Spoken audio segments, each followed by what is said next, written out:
हाँ जी, तो आज थाइमस ग्लैंड के बारे में बताते हैं।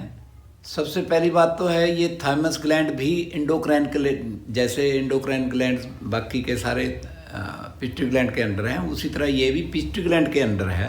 और ये पिट्यूटरी ग्लैंड को हम लोग जैसे केमिकल बॉस बोलते हैं, उसी तरह ये इम्यूनिटी का भी बॉस है पिट्यूटरी ग्लैंड। तो पिट्यूटरी ग्लैंड बॉस के अंडर ये थाइमस ग्लैंड है। तो थाइमस ग्लैंड की लोकेशन जो है यहाँ चेस्ट में सेंटर में होता है, और ये बच्चों का एडल्ट से 6 टाइम्स बिगर होता है। और बिगर इसलिए भगवान ने बनाया है कि उनको इम्यूनिटी की ज़्यादा ज़रूरत है, क्योंकि वो हर चीज़ को उठा के, गंदी चीज़ हुई, कोई भी इन्फेक्टेड चीज़ है, कोई भी यानी कोई भी चीज़ उठा के मुंह में डाल लेते हैं, उनको इन्फेक्शन ज़्यादा होने के चांसेस होते हैं। इसलिए भगवान ने उनकी इम्यूनिटी भी, उनकी रक्षा करने के लिए भी ज़्यादा सिस्टम बनाया है। जब अपना बच्चा कोई भी ये जनरली TLC DLC बच्चों में इसीलिए ज़्यादा होती है, और जब वो अडल्ट हो जाते हैं तो उनका नॉर्मल जो TLC DLC है वो 4000 से 11000 के बीच में होना चाहिए। कोई 4000 से 9000 बोलता है, कोई 4000 से 11000 बोलता है। चलो एक बात है, इतनी नॉर्मल है। तो नॉर्मल रखने के लिए ये जो थाइमस ग्लैंड है, ये वाइट ब्लड सेल यानी एंटीबॉडीज़ बनाता है और बना के पैदा करता है, और बना के ये स्प्लीन में रखता है। तो स्प्लीन एक तौर का जैसे थाइमस ग्लैंड हुआ CRPF central reserve force recruiting centre, और रिक्रूट करके पैदा करके ये स्प्लीन में रखता है। अगर TLC DLC कम हो जाती है, 4000 से भी कम हो जाती है, तो स्प्लीन का साइज़ छोटा हो जाता है। और अगर 11000 से और ऊपर जाके हज़ारों में और ज़्यादा हज़ारों में चला जाता है, कई दफ़ा लाखों में भी जा सकता है, तो वो चीज़ फिर उस टाइम में बोलते हैं कि स्प्लीन का साइज़ बड़ा हो गया। तो खाली साइज से पता नहीं चलता है, TLC DLC देखने से पता चलता है। या हम लोग तो लिम्फेटिक सिस्टम से भी चेक करते हैं, थाइमस ग्लैंड से भी चेक करते हैं, पिट्यूटरी ग्लैंड से भी चेक करते हैं कि कौन सा इनका ऑर्गेनाइज़र ख़राब है, या रेगुलेटर ख़राब है, या इनका कंट्रोलर ख़राब है। उस चीज़ से हम चेक करके उनको बताते हैं। चलो ये तो हुआ इसके प्रोड्यूस करने का। तो मैं अभी आपको ये बताऊं कि जिसका जैसे सबसे पहले इन चीज़ों के अगर ये क्या काम करता है, मैं वो बताने लगा हूँ। ये ऐसा है कि जो अगर हमें कोई भी इन्फेक्शन होता है, चाहे बच्चे हैं, चाहे बूढ़े हैं, चाहे जवान हैं, किसी को जो कोई इन्फेक्शन हुआ, तो इन्फेक्शन कितना हुआ उसके हिसाब से अगर उसकी इम्यूनिटी पूरी है, जैसे बच्चों में ज़्यादा इम्यूनिटी होती है, पूरी होती है, एडल्ट से ज़्यादा होती है, इसलिए अगर उनको इन्फेक्शन ज़्यादा हुआ तो उनको बुखार भी बहुत ज़्यादा तेज़ चढ़ता है। उतना तेज़ एडल्ट्स में उतना तेज़ नहीं चढ़ता, और उसकी यही वजह है कि उनकी इम्यूनिटी भी पूरी है और उनको इन्फेक्शन ज़्यादा हो गया। तो वो जो बुखार है, उस बुखार को आप ठंडी पट्टियाँ माथे में ठंडी पट्टियाँ रख के, या कैसे बाहर से ठंडा करके उसको, या बहुत गर्मी है तो उसको AC लगा के उसमें ठंडे में रखने से, ऐसा करके उसको ओरल ठंड देना चाहिए। और उसको जो बुखार चढ़ा हुआ है, बुखार चढ़ना एक आप धारणा ये बनाइए कि बुखार जो चढ़ा है वो हमारा हमारी रक्षक फौज काम कर रही है। हमारे जो इन्वेडर्स हैं, जो बाहर से कोई इन्फेक्शन लगा है, उसको मारने के लिए वो लड़ाई कर रहे हैं। तो जो लड़ाई कर रहे हैं उसको हमारे भाषा में हम बोलते हैं कि वो फीवर हो गया। तो बुखार जो हो गया, बुखार कोई बीमारी नहीं है, बीमारी को ठीक करने के लिए बुखार चढ़ा है। इसलिए कभी भी अगर जब बुखार चढ़ता है तो उसी टाइम बहुत स्ट्रॉन्ग हार्ड दवाई दे के उसको बुखार नहीं उतारना चाहिए। तो जैसे बोलते हैं कि मैं तो ज़रा बस क्रोसिन ले ली थी, और क्रोसिन सबसे हार्ड ड्रग है कितना हार्ड है कि क्रोसिन देने से इतना तेज बुखार चढ़ा हुआ, जो सिस्टम ठीक है इसलिए बुखार चढ़ा। तो सिस्टम ठीक को एकदम फेल करने के लिए क्रोसिन कम करती है। तो हम समझते हैं कि ये तो थोड़ा सा बात है, लेकिन बहुत उसी में क्या होता है, अगर हम बुखार चढ़ा हमने उतार दिया, एंटीबायोटिक दे के एंटीबॉडीज मर जाते हैं।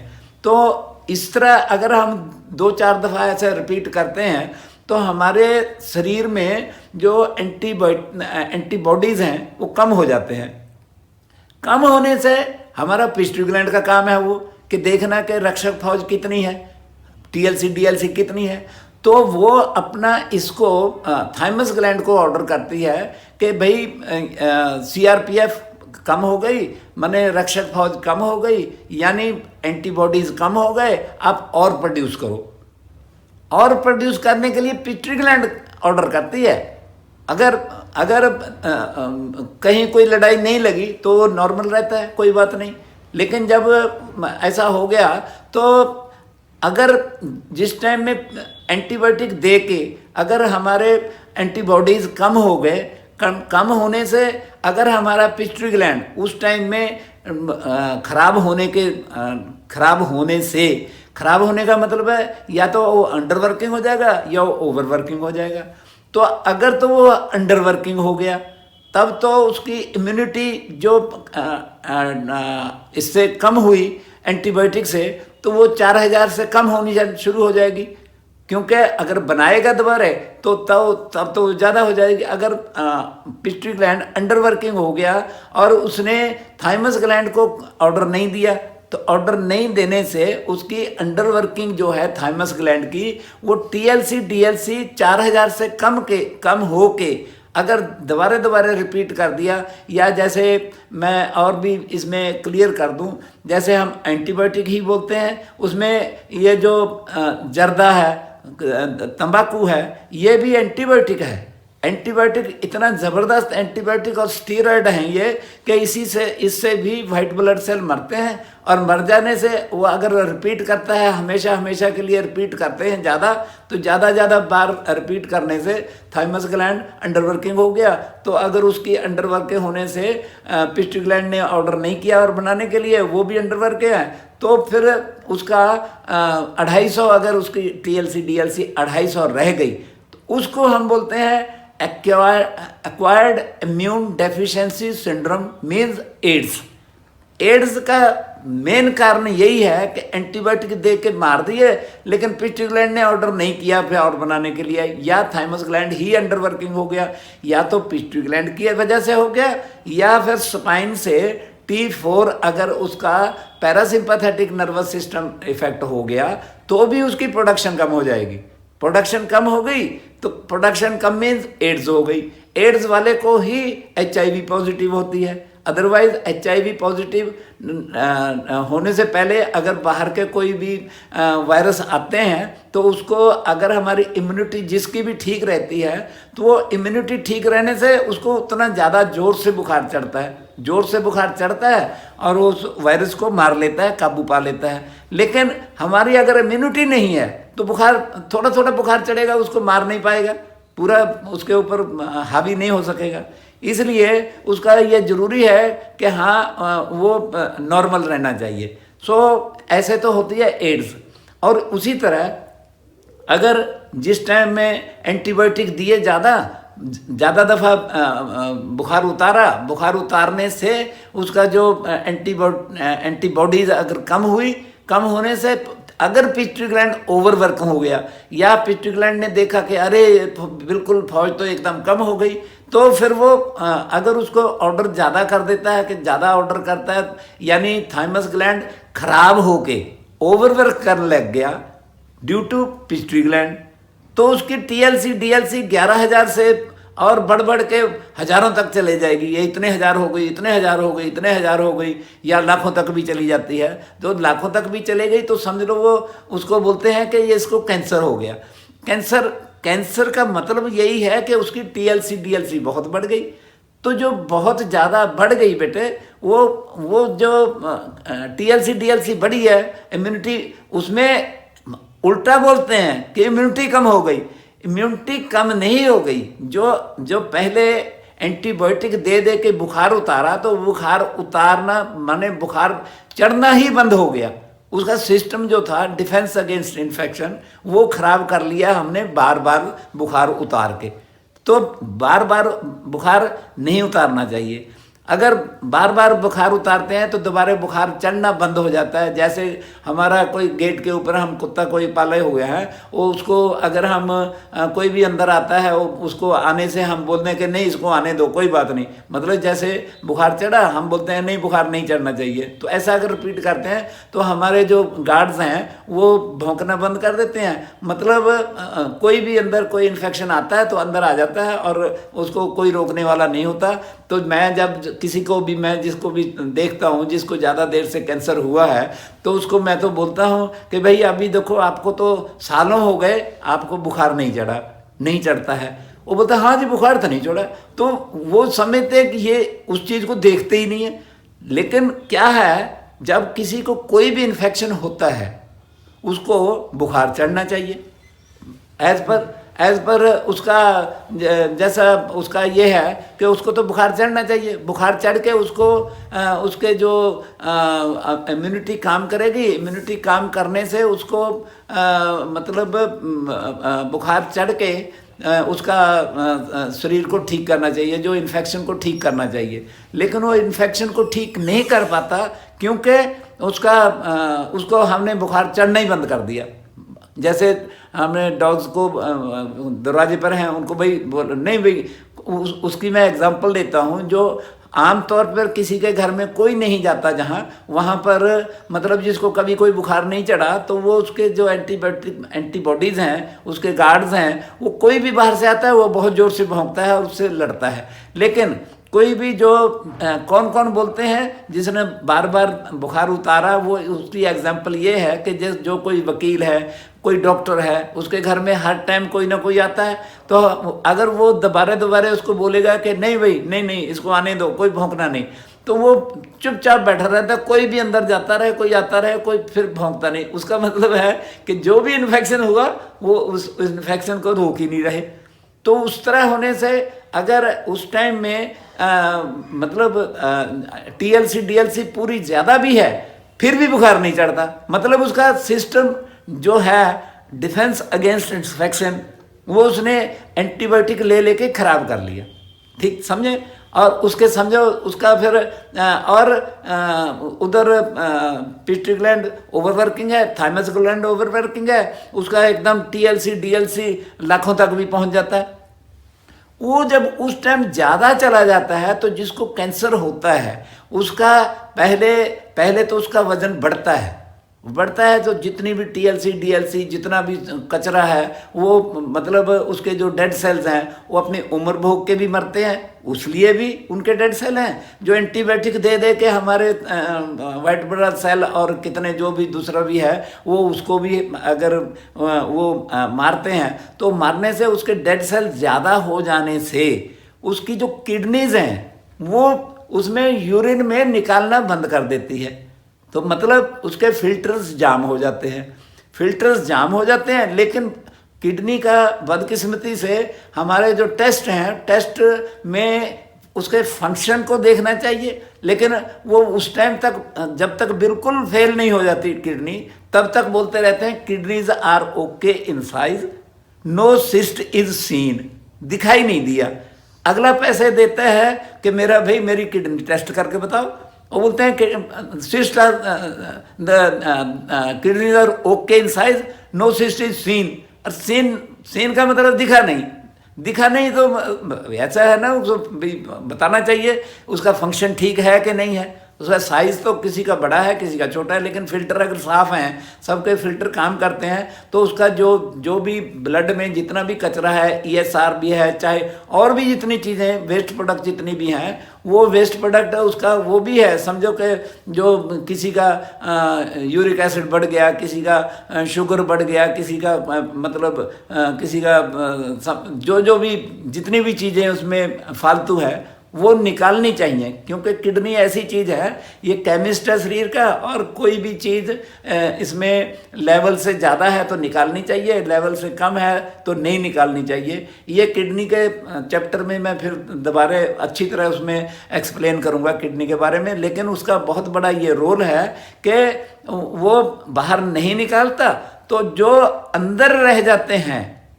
कैंसर वाले की, क्योंकि देखिए कैंसर वाले को ही वो डेड सेल ज़्यादा हुए, डेड सेल ज़्यादा हुए, कचरा ज़्यादा हुआ, तो कैंसर वाले को ही ट्यूमर्स बनेंगे। ट्यूमर्स हाउ इट अकर्स, जैसे हम कभी किसी डॉक्टर को बोलते हैं कि हाँ जी ये ट्यूमर कैसे बनते हैं, बोलते हैं ये तो this is the cause is not known. तो मैं ये बताता हूँ कि कॉज ये है कि उसका टीएलसी डीएलसी ज़्यादा हुआ था और उसकी इम्यूनिटी ज़्यादा थी, ना कि कम थी। इम्यूनिटी ज़्यादा थी लेकिन डिफेंस नहीं थी। डिफेंस मतलब उसको बुखार नहीं चढ़ता था। तो जो उसका जो डेड सेल हैं, वो डेड सेल मेरी नॉलेज में, मेरे एक्सपीरियंस में ये है कि डेड सेल जितने ज़्यादा हो गए, ईएसआर ज़्यादा हो गया उसका, वो चीज़ जेंट्स में सबसे पहले टेस्टिस में इकट्ठे होते हैं, उससे बाद उसके प्रोस्टेट में इकट्ठे होते हैं, और उसके बाद में वो ब्रेन में इकट्ठे होते हैं। जो इकट्ठे होते हैं उसको पहली उसकी फॉर्मेशन है, पहले उसको बोलते हैं कि ये इसका इन्फेक्शन हो गया, फिर बोलते हैं कि ये सिस्ट बन गया, मतलब उसका गाढ़ा हो गया थोड़ा सा, फिर बोलते हैं कि ट्यूमर हो गया, ट्यूमर मतलब सॉलिड हो गया, सॉलिड हो गया उसके, और जब ट्यूमर भी बनने लग जाता है, बन जाता है, तो डॉक्टर के पास पेशेंट जाता है कि देखिए ये मेरा यहाँ पर ऐसा पकड़ा जाता है, मेरे को यहाँ पकड़ में आ रहा है, जैसे और कहीं तो पता नहीं चलता है, लेडीज़ जेंट्स में या टेस्टिस में पता चलता है, या प्रोस्टेट बढ़ जाए तो उसके यूरिनेशन का मतलब डिस्टर्बेंस होती है, और लेडीज़ में वोम में इकट्ठे होते हैं, और उसके बाद में ब्रेस्ट में इकट्ठे होते हैं, उसके बाद में ब्रेन में जाते हैं। तो जो सिस्ट, जब पहले सिस्ट है उसको पता नहीं चलता, उसका जो वोम में होते हैं उसको फाइब्रॉइड भी बोलते हैं, सिस्ट भी बोलते हैं, ट्यूमर भी बोलते हैं, ये उनके बोलने का अलग-अलग बात है, लेकिन चीज़ वही है कि उसका वो डेड सेल्स हैं, डेड सेल्स। और देखिए खुद डॉक्टर्स खुद जानते हैं कि ट्यूमर को डिस्टर्ब नहीं करना चाहिए। तो देखिए एक तरफ तो बोल रहे हैं कि ट्यूमर को डिस्टर्ब नहीं करना चाहिए, तो दूसरी तरफ क्या बोलते हैं, अच्छा ये यहाँ ट्यूमर हो गया, ओहो हो, इसको तो जी बायोप्सी करनी पड़ेगी। बायोप्सी किस लिए करनी पड़ेगी कि ये बिनाइन है या कैंसरियस है। मैं आपको ऐसे ही बता देता हूँ, जब तक कोई ट्यूमर बिनाइन है तब तक उसको दबा के देखिए, वो सख्त है, मतलब वो पकड़ में आएगा, फीलिंग में आएगा कि हाँ ये यहाँ इकट्ठा हुआ है, ये यहाँ इकट्ठा हुआ है। तो वो जब तक बिनाइन है तब तक वो दर्द नहीं करता। तो उस टाइम में, जिस टाइम में बिनाइन है उस टाइम में दर्द नहीं कर रहा, लेकिन डॉक्टर बोलते हैं इसको तो जी चेक करने के लिए ये बिनाइन है या कैंसरियस है, इसमें से तो इसकी तो बायोप्सी करनी पड़ेगी। तो जो बिनाइन ट्यूमर है उसी में से पंचर करके, उसमें नीडल मार के उसमें से पीस लेते हैं, पीस लेके उसको टेस्ट करने के लिए भेजते हैं। तो जब तक टेस्ट में आता है ये तो जी बिनाइन है, लेकिन मैं ये बताता हूँ जो खुद बोलते हैं कि डिस्टर्ब नहीं करना चाहिए, खुद ही डिस्टर्ब कर दिया। तो उसमें से जो वो ऐसी चीज़ हो जाती है कि जैसे मुर्दे का ढेर है। मुर्दे का ढेर मतलब समझो, मैं एग्जांपल देने के लिए बता रहा हूँ, जैसे कोई कुत्ता कोई मर गया, कहीं कोई मर गया, मर जाने से वो एकदम ऐसा उसकी डेड बॉडी ऐसे फूल जाती है, 2-3-4 दिन अगर वहीं पर पड़ी रहे तो ऐसे फूल जाती है। वो फूल तो जाती है लेकिन उसमें कीड़े नहीं पड़ते। कीड़े कब पड़ते हैं, अगर ऊपर से किसी चीज़ को पंचर कर दिया, वहाँ मक्खियाँ बैठ गई, वह यहाँ कोई बाहर का लग गया, तब उसमें कीड़े पड़ते हैं। जो कीड़े पड़ जाते हैं, मतलब मैं यही सिद्ध करना चाहता हूँ कि जो ट्यूमर है उसको डिस्टर्ब करने से, उसको मतलब पंचर करने से, वहाँ से जो रिसने लग गया, वहाँ से जो बाहर का और दूसरा गंदगी लगा, वो वहाँ पर वो बिनाइन से पंचर करने की वजह से कैंसरियस हो जाता है। तो कैंसरियस का इलाज, फिर बोलते हैं जी इसका तो कोई इलाज नहीं। उस टाइम में भी जितना उसका इलाज ये करते हैं कि उसको बहुत और ज़्यादा हार्ड एंटीबायोटिक देते हैं, या अब पहले तो एक इकट्ठा देते थे, अब थोड़ा थोड़ा करके उसको इसका जो इसके लिए अपना क्या बोलते हैं इसको, जो सांपों की जहर देते हैं, जो जिसको हम लोग बोलते हैं ये इसको तो जी अब वो करनी पड़ेगी, कीमोथेरेपी करनी पड़ेगी। तो कीमोथेरेपी जो है वो बहुत हार्ड सांपों की जहर है, उससे ये जितने मर जाते हैं, जितने भी हमारे वाइट ब्लड सेल है वो मर जाते हैं। टीएलसी डीएलसी डाउन करने के लिए ये करते हैं। तो जो जितनी टीएलसी डीएलसी डाउन होती है, डाउन होने से हमारा पिट्यूटरी ग्लैंड बोलता है कि अरे रक्षक फौज तो रही नहीं, तो वो ऑर्डर करता है कि नहीं, एक दफ़ा दो दफ़ा ऐसा रिपीट करने से उसमें उसके बाद में पिट्यूटरी ग्लैंड एक ऐसा है कि जैसे पिट्यूटरी ग्लैंड या प्राइम मिनिस्टर या प्रेसिडेंट बोले कि हमारे देश में तो भाई बहुत कम हो गई हमारी सीआरपीएफ कम हो गया, तो वो ऐसा उस तरह का मैं एग्जांपल देता हूँ। फिर क्या होता है कि वो बोलता है कि सारे अपने पूरे देश में हर घर से एक एक इंसान दो, एक एक फौजी दो, मतलब उस तरह का। फिर वो पिट्यूटरी ग्लैंड उसी तरह का ऑर्डर करता है कि हर ग्लैंड ऑर्गन को ऑर्डर करता है। जैसे थाइमस ग्लैंड में वाइट ब्लड सेल बनते थे, उसी तरह हर जगह बनाने लग जाते हैं। टॉन्सिल भी बनाने लग गए, अपेंडिक्स भी वाइट ब्लड सेल बनाने लग गई, इधर थाइमस ग्लैंड भी एकदम दिन रात बना रहा है, इधर स्टोमक में भी वाइट ब्लड सेल बनने लग गए, उसके लीवर में भी बनने लग गए, हर जगह बनने लग गए। वो मतलब वो उसका ओवरवर्किंग है। उस तरह होने से फिर जितनी एक दफ़ा में जितनी उसकी टीएलसी उन्होंने डाउन की, 3 महीने में उसके 3 महीने के अंदर अंदर उससे डबल बन जाते हैं। अगर फिर डबल को कर दिया उसका 4 टाइम्स हो जाता है। उस तरह बोल देते हैं कि फिर बोलते हैं कि ये तो जी ये स्टेज हो गई, ये स्टेज हो गई, ये अभी तो फर्स्ट स्टेज है, अभी सेकंड स्टेज है, अभी 4th स्टेज है। तो वो जो 4th स्टेज तक जब चला गया तो उसको बोलते हैं ये तो जी अब ये कंट्रोल में नहीं होगा। मतलब उसको कंट्रोल में करने के लिए भी हम तो उसका सबसे पहले पिट्यूटरी ग्लैंड ठीक करते हैं। पिट्यूटरी ग्लैंड ठीक करेंगे, थाइमस ग्लैंड को ठीक करेंगे, उनका नॉर्मल लाएंगे। देखो, दवाइयों से, एंटीबायोटिक से, केमोथेरेपी से टीएलसी डीएलसी को डाउन करते हैं मार के। मेरा ये कहना है, मेरा ये मानना है कि टीएलसी डीएलसी जो जिसकी ज़्यादा हो गई, वो ज़्यादा हो गई, उसका वो अपनी उम्र लेके भी अपना उसका लाइफ पूरा हो जाएगा तो भी तो मर जाएंगे। तो मरने के बाद बात तो ये है कि उसको बनना बंद करो। अगर बनना बंद कर दिया तो एंटीबायोटिक की जरूरत नहीं है, कीमोथेरेपी की जरूरत नहीं है। तो मैं कीमोथेरेपी किए बगैर, कोई दवाई दिए बगैर कैंसर ठीक होता है, और इतनी लास्ट स्टेज तक के किए हुए हैं कि आप कोई सोच के सुन के कोई एतबार नहीं करेगा। मैं इसी में अभी इसी टाइम पहले मैं ये क्लियर कर देता हूँ कि जो मैंने मेरे पास ऐसे पेशेंट, मैं किसी एक का एग्जांपल देता हूँ। मेरे पास एक पेशेंट आया और वो उसको मतलब 4th स्टेज में, लास्ट स्टेज में कैंसर था। वो क्या था, उसको बोलता है बोन मैरो का पहले उसने इलाज कराया पीजीआई में चंडीगढ़ में, उसके बाद में उन्हें प्राइवेट सब डॉक्टरों से करवाता रहा। वो पटियाले के थे तो पटियाले के राजेंद्र हॉस्पिटल में उसका इलाज चाहता रहा, और उसके बाद में उसने फोर्टिस में आया तो देखो कितनी कमाल जुल्म की बात है। उसकी बेचारे की 5 लाख की इंश्योरेंस थी। उसको ऐसा था कि भाई अच्छा चलो मैं इंश्योरेंस के पैसे दे देता हूँ। तो बेटे फोर्टिस वालों ने ये डिक्लेयर्ड है, उसके रिकॉर्ड है मेरे पास।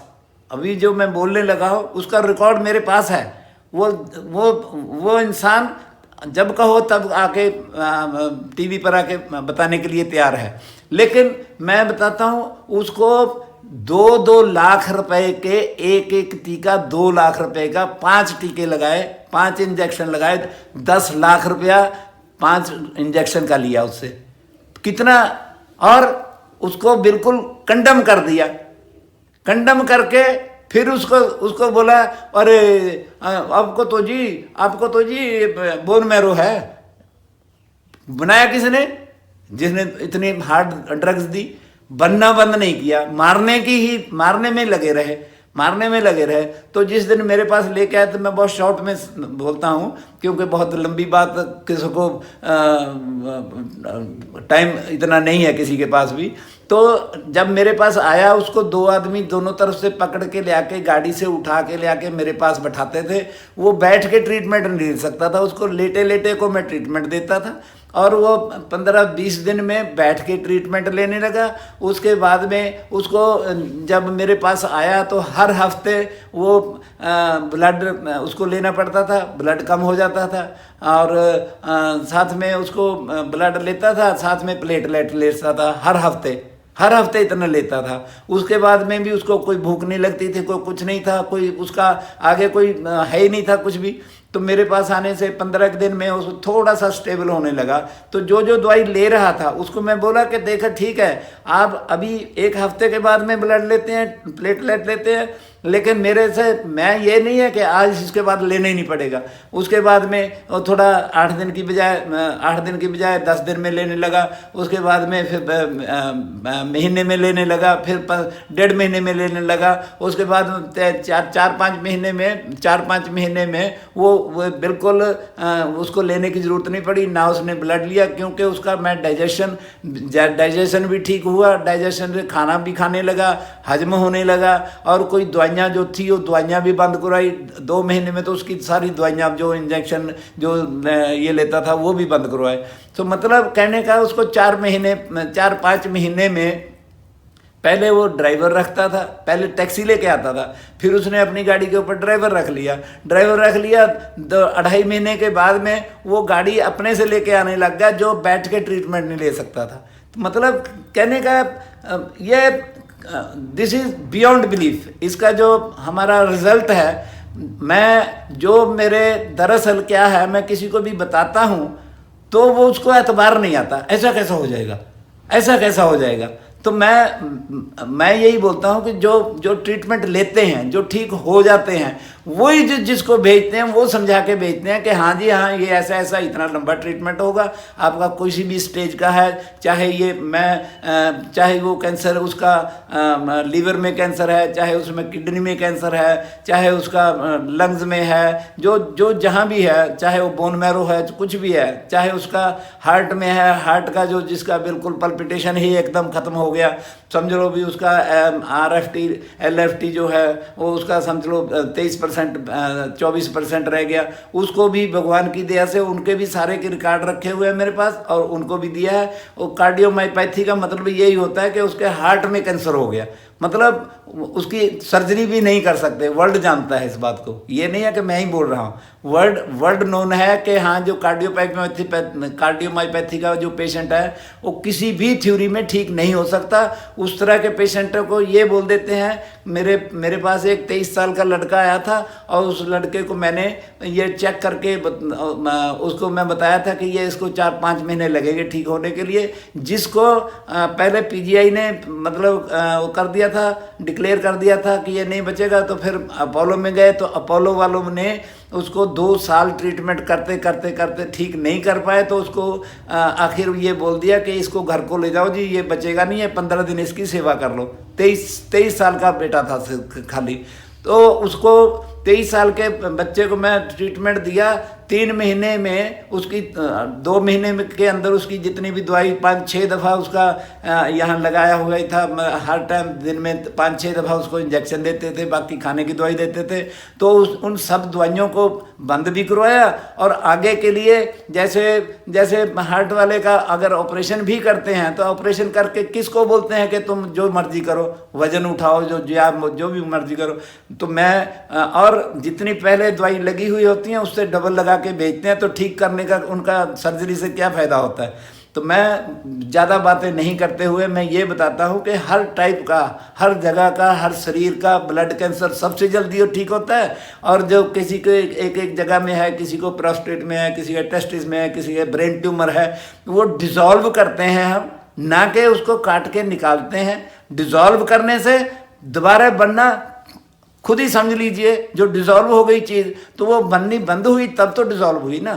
ये जो बोलते हैं कि ये जो आपका तो ये वोम निकालना पड़ेगा या आपका ब्रेस्ट निकालना पड़ेगा, वो तो बिल्कुल मेरे हिसाब से तो वो बिल्कुल रॉन्ग डिसीज़न है।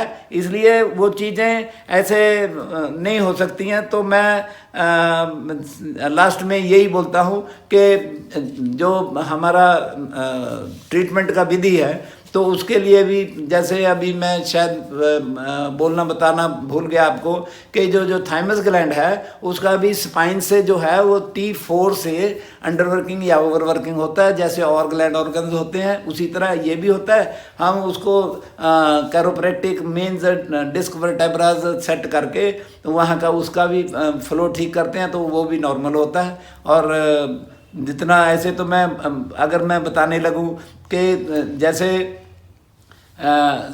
कैंसर में जो चीज़ें ज़्यादा होती हैं एड्स वाले को वो नहीं होती।